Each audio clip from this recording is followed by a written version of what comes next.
लोगों का कहना है कि राजनीति में असंसदीय भाषा का प्रयोग नहीं होना चाहिए। क्या ये सांसदों के ऊपर भी लागू होती है? मेरे दोस्तों, मैं आरडी भारती और आप देख रहे हैं बिहारी सुल्तान। देश की राजनीति कितना गिर सकती है, ये आज देखने को मिल रहा है। पूरे देश में माहौल गर्म है, एक दूसरे के ऊपर टीका टिप्पणी कर रहे हैं। जगह जगह कांग्रेस और भाजपा के कार्यकर्ता आपस में भिड़ रहे हैं। और मैं ये सारा कवर कर रहा हूं बहुजन समाज पार्टी की राष्ट्रीय अध्यक्ष ने क्या कहा और बहुजन समाज पार्टी के कार्यकर्ता बिहार में क्या कर रहे हैं। ये दोनों समीक्षा लेकर मैं आपके सामने प्रस्तुत हूं। बहुजन समाज सबसे पहले अपने आप में कमजोर है आर्थिक रूप से, और हम आर्थिक सहयोग की अपील करते हैं। जब एक जिला से दूसरे जिला की तरफ बढ़ने लगते हैं तो सोचने के लिए मजबूर हो जाते हैं। हम जानते हैं बिहार में बसपा कमजोर है। बिहार के बसपा कार्यकर्ता इतना सक्षम नहीं है कि वो बिहारी सुल्तान चैनल को आर्थिक सहयोग दे पाए। अगर उत्तर प्रदेश में मजबूत लोग हैं, पश्चिम बंगाल में हैं, उड़ीसा में हैं, यानी बाकी अन्य राज्यों में, तो वो हमारे चैनल को आर्थिक सहयोग दे सकते हैं ताकि बिहार में हम मजबूती से कैंपेन कर सके, लोगों तक पहुंच सके, लोगों के बीच जा सके। कहने का मेरा तात्पर्य है कि बसपा बिहार में फिलहाल ऐसी स्थिति में नहीं है किसी चैनल को वो आर्थिक सहयोग दे सके। इसलिए बिहार से बाहर के लोगों से अपील है। और मैं आपको बता दूं, बहन मायावती जी का जो स्टेटमेंट आज आ गया है, जो वो बताई हैं, बहुत सारे लोग कह सकते हैं कि उन्होंने प्रधानमंत्री नरेंद्र मोदी जी के लिए कहा, कोई कहेगा राहुल गांधी जी के लिए कहा, लेकिन उन्होंने किसी का नाम नहीं लिया। उन्होंने साफ साफ कहा कि संवैधानिक पद पर बैठे हुए लोग, संसद में बैठे हुए लोग असंसदीय भाषा का जो प्रयोग कर रहे हैं, पिछले कई सालों में जो विष बो रहे हैं, एक दूसरे के प्रति नफरत भर रहे हैं और तो और गाली गलौज कर रहे हैं। अगर आप बिहार में बसपा का कैंपेन देखना चाहते हैं, बसपा की ताकत देखना चाहते हैं, हर जिला में हम घूमें, हमारी यात्रा ना रुके, तो आप इस चैनल को आर्थिक सहयोग जरूर कीजिए। क्योंकि हर दूसरे दिन तीसरे दिन पर हम रुक जाते हैं, सोचने लग जाते हैं कि अब आगे कैसे बढ़े अथवा लौट जाए या एक जगह खड़ा होकर ही वीडियो बना लें। बहुत सारी बातें होती है, हमारा अभियान रुकना नहीं चाहिए। बिहार में कुल 38 जिले हैं, गंदी गंदी बातें करते हैं, ये ठीक नहीं है। राजनीति का स्तर बहुत ज्यादा नीचे गिरा है।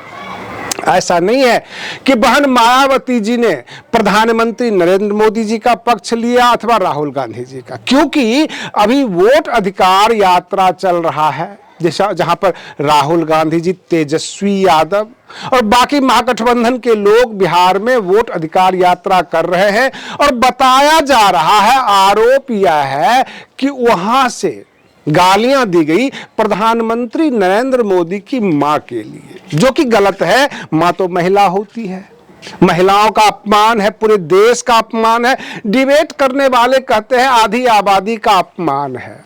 लेकिन मैं तमाम दर्शकों से ये कहना चाहता हूं, ये चलन, ये परंपरा कहां से शुरू हुआ है? क्योंकि आप न्यूज चैनल पर देखते होंगे, जर्सी गाय किसके लिए कहा गया और किसने कहा? सबसे बड़ी बात यह है, 50 करोड़ की गर्लफ्रेंड कोई लड़का होता है या महिला होती है? ये हमारे दर्शक बेहतर समझते होंगे। जो कहा गया 50 करोड़ की गर्लफ्रेंड, ये कहां से शुरुआत हुई है? राजनीति का स्तर किसने गिराना शुरू किया? ये हो सकता है कि भाजपा के लोग ये सोच रहे होंगे कि हम शुरुआत करेंगे, हम जो है अनाप शनाप बोलते रहेंगे और दूसरे पक्ष के लोग केवल सुनेंगे। कहने का तात्पर्य, जमाना बदल गया है, बहुजन समाज भी जाग रहा है, SC, ST, OBC माइनॉरिटीज के लोग जाग रहे हैं। अगर आप कुछ करेंगे तो जवाब पूरा मिलेगा, जवाबी कार्रवाई है। अगर उधर से कहा गया है कुछ तो उसका जवाब दिया जा रहा है। अब वहां पर आप राष्ट्र से जोड़ दे, प्रधानमंत्री को आप गाली नहीं दे सकते। तो मैंने मेरी कान ने सुना है कि स्वर्गीय श्रीमती इंदिरा गांधी जब प्रधानमंत्री थी उस वक्त भी प्रधानमंत्री के खिलाफ लोग बोलते थे। राजीव गांधी जी के शासन के समय में भी लोग प्रधानमंत्री के खिलाफ बोलते थे। विश्वनाथ प्रताप सिंह के शासनकाल में भी लोग तरह तरह की बात करते थे। और तो और बिहार में कहा जाता था कि MA BA पास करेंगे, कर्पूरी को बांस करेंगे, इस तरह के भी नारे लगे थे। कर्पूरी ठाकुर जो कि भारत रत्न है। तो यहां तक लोगों ने कहा, तो कहां कहां पकड़ना है, किस किस को पकड़ना है, कहां कहां अपमान होगा, क्योंकि जो शुरुआत है वो शुरुआत ही गलत है। और जिस तरह की एक दूसरे के ऊपर टीका टिप्पणी हो रही है, उधर राहुल गांधी जी, प्रियंका गांधी वाड्रा, तेजस्वी यादव जी यह सोच रहे हैं कि हम वोट अधिकार यात्रा के तहत पूरे बिहार में माहौल बना लेंगे, यानी आपकी वोट चोरी होती है। तो बहुजन समाज पार्टी के कार्यकर्ता भी अब नुक्कड़ नाटक करने लग गए, गांव गांव में मतदाताओं के पास पहुंचने लग गए। बसपा का एक अलग क्रेज है, बसपा दिखने भी लगी है। हर जगह जो है कार्यकर्ता सम्मेलन हो रहा है, एक दूसरे से मिलना जुलना हो रहा है, समझाने का पूरा प्रयास किया जा रहा है। कहने का मतलब यह है कि बहुजन समाज पार्टी के कार्यकर्ता बिहार के खास करके अब यह देखने लग गए हैं कि कहीं ये वोट अधिकार यात्रा के नाम पर हमारे वोट बैंक पे तो डाका तो नहीं डाल रहे हैं। कहने का तात्पर्य यह है कि SC ST OBC माइनॉरिटीज में जो बसपा का कैडर वोट है उसको बचाने की कवायद बसपा वालों ने शुरू कर दिया है।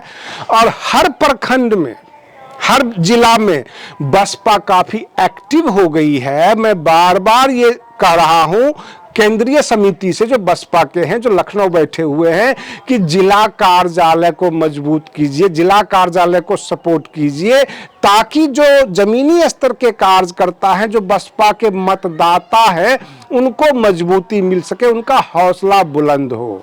क्योंकि इधर ये चाहते हैं कि ध्रुवीकरण करके भाजपा कांग्रेस अथवा ये कह लीजिए NDA महागठबंधन टाइप का ध्रुवीकरण हो, लेकिन बहुजन समाज पार्टी एक बहुत बड़ा वोट बैंक इनके बीच से निकालने वाली है। और गांव के अंदर महिलाओं के बीच बसपा का कैंपेन शुरू हो गया है, हर जगह है।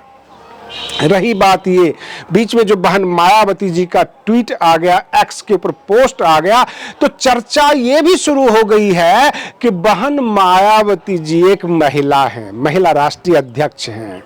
तो जाहिर सी बात है किसी की मां, किसी की बहन के बारे में भद्दे कमेंट्स नहीं होने चाहिए। अगर आपको तकलीफ है, आप राजनीति में आम जनता का काम करके आम जनता को लुभा के अपनी तरफ कर लीजिए, एक दूसरे को गाली मत दीजिए। अगर किया गया है महागठबंधन के वोट अधिकार यात्रा की तरफ से आवाज आई है, वो आवाज भी गलत है। और भाजपा के अगर नेता जवाबी अगर कोई कार्रवाई करते हैं, जवाबी अगर कोई इस तरह की असंसदीय भाषा का प्रयोग करते हैं, तो ये भी गलत है। अब दुनिया ये कह रही है कि राहुल गांधी जी को माफी मांगनी चाहिए, तो सबसे पहले यह सबूत देना होगा क्या राहुल गांधी के मंच पे कहा गया, राहुल गांधी जी ने दिया गाली अथवा किसने दिया, पहले तो उसका जांच होगा। और जो जांच में पाया जाएगा उसी को सजा भी मिलेगी। केवल राहुल गांधी जी का अथवा तेजस्वी यादव को उसमें गुनाहगार बना देना, उनमें जो है ये कह देना कि नहीं इनके द्वारा किया गया है, तो ये इसका मतलब तो ये हुआ कि आपके पास मुद्दा नहीं मिल रहा है, वोट अधिकार यात्रा में ही आप मुद्दा ढूंढ रहे हैं। उसने गाली दे दिया, उसने ये किया। प्रधानमंत्री नरेंद्र मोदी जी को पिछले चुनाव में मणिशंकर अय्यर जो कांग्रेस के नेता थे, नीच आदमी कह दिया था। कहने का मतलब यह है कि खुद जो है भाजपा 10 वर्षों तक राहुल गांधी जी को पप्पू कहा करते थे। साहबजादे कहा करते थे। क्या ये भी तो एक असंसदीय भाषा है? किसी के ऊपर कमेंट्स पास करना, किसी के ऊपर जो है तीखी टिप्पणी करना, ये सब भी तो असंसदीय ही है। तो राजनीति में होता है, लेकिन अब जो है ये अति हो रही है और इसके लिए बहन मायावती जी ने कहा इस पर तत्काल प्रभाव से रोक लगनी चाहिए, क्योंकि अब असंसदीय भाषा का प्रयोग होना शुरू हो गया है। अगर आप बिहार में बसपा का कैंपेन देखना चाहते हैं, बसपा की ताकत देखना चाहते हैं, हर जिला में हम घूमें, हमारी यात्रा ना रुके, तो आप इस चैनल को आर्थिक सहयोग जरूर कीजिए, क्योंकि हर दूसरे दिन तीसरे दिन पर हम रुक जाते हैं, सोचने लग जाते हैं कि अब आगे कैसे बढ़े अथवा लौट जाएं या एक जगह खड़ा होकर ही वीडियो बना लें। बहुत सारी बातें होती है, हमारा अभियान रुकना नहीं चाहिए। बिहार में कुल 38 जिले हैं और उत्तर प्रदेश के लिए 2027 तक का समय है। फिलहाल 2025 में बिहार को हम मजबूत कर दें, 2026 में पश्चिम बंगाल जाएंगे और 2026 में उत्तर प्रदेश में पंचायत चुनाव भी होगा। तो जो बसपा के बड़े कैडर हैं, वोट बैंक है और जो वहां कार्यकर्ता हैं, जो उनके फॉलोअर्स हैं, वो यूपी में व्यस्त रहेंगे, हम पश्चिम बंगाल में रहेंगे। लेकिन बिहार को मजबूती चाहिए। बिहार के कोने कोने में जाना चाहते हैं। सबसे पहले तो हम पटना पहुंच के इनका कार्यक्रम ले लेते हैं कि कहां कहां से ये करने वाले हैं, वहां पहुंचकर पूरी कैंपेन पूरे देश को दिखाना चाहते हैं। आपका समर्थन, आपका सहयोग बहुत ज़्यादा जरूरी है, क्योंकि बहुजन समाज के जो मोहल्ले में पहुंचना ज़्यादा समय तो पैदल चलने में लगता है। कारण कि बिल्कुल मेन रोड पे और किसी बस स्टॉप पे बहुजन समाज के मोहल्ला नहीं होता है। कि गांव में जब निकलना पड़ता है, कई कई किलोमीटर जाने के बाद एक्चुअल रिपोर्ट पता चलता है कि लोगों की स्थिति क्या है, लोग किसके पक्ष में हैं। बसपा के पक्ष में है, लेकिन टेक्नोलॉजी का अगर कमाल हो गया तो उसमें एक पत्रकार क्या कर सकता है, हम और आप क्या कर सकते हैं अगर टेक्नोलॉजी का कमाल हो गया तो। अन्यथा बसपा का जब वोट बैंक है, बात जबरदस्त है, लोग दीवाने हैं, सीधे बहन मायावती जी को डायरेक्ट रूप से जानते हैं। एक बार के लिए अगर हम कह दें, बाबा साहेब भीमराव अंबेडकर को आप जानते हैं, मान्यवर काशीराम जी को जानते हैं, ये सब महापुरुष हैं बहुजन समाज के, तो शायद वो नहीं जानते हैं, लेकिन बहन मायावती जी को जरूर वो जानते हैं और माया राज वो बिहार में लाना चाहते हैं। इसके लिए जगाना जरूर है, लोगों तक जो है मैसेज देना जरूरी है। आज के लिए बस इतना ही। आप बने रहिए बिहारी सुल्तान चैनल पर। हम फिर मिलते हैं अगले वीडियो में, तब तक के लिए धन्यवाद।